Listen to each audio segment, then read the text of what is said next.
The Beaches podcast is going to give you everything you want to know about a beach before you go there. I hope you enjoy the show. Be sure to check out our website, www.sandee.com. Without further ado, let's get into the show. Beaches. Close your eyes, and what do you picture? I bet it's white sand, turquoise water, maybe a little umbrella drink. But what about beaches? In a desert? Yeah, not exactly the first thing that comes to mind. Right. But that's where we're headed on this deep dive. Turkmenistan. It's one of those countries that throws you for a loop travel-wise. Throws you for a loop, for sure. I mean, look at it on a map. It's largely the Karakum Desert, right? One of the driest places anywhere. And yet we're talking beaches, which means dot water. Exactly. See, this is where things get really interesting. Turkmenistan also borders the Caspian Sea. Okay, so not the ocean. Yeah. But the Caspian Sea is huge. I feel like I've heard it's kind of its own thing. It is. It's actually the largest inland body of water in the world. Technically a lake, but so big they call it a sea. Huh. So already we're talking about a totally different beach experience, if you can even call them beaches. Well, our source does mention beaches, yeah. And get this.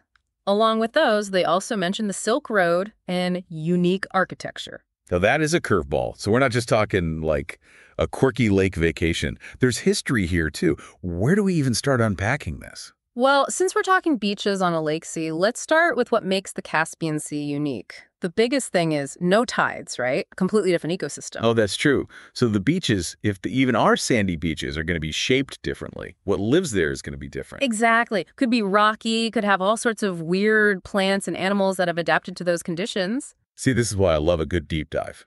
Our source was pretty quiet on what the actual beaches are like, which honestly just makes me more curious. Right. Adds to the mystery. Okay, but we've got these hints about history and architecture.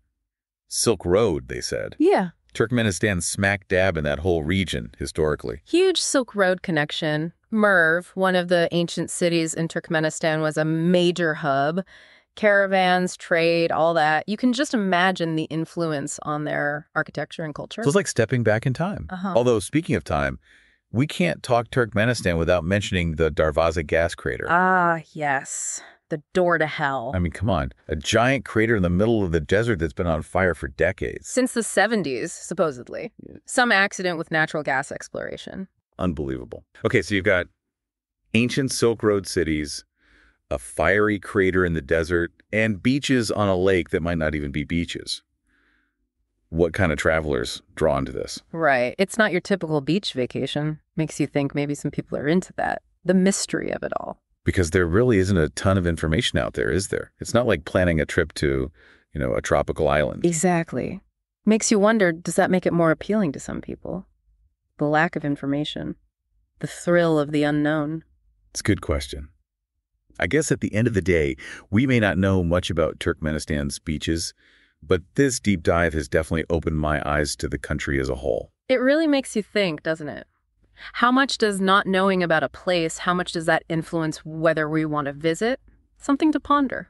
Thanks for listening to the show, and be sure to tune in next week for your favorite episode about some of the best beaches and beach information in the world.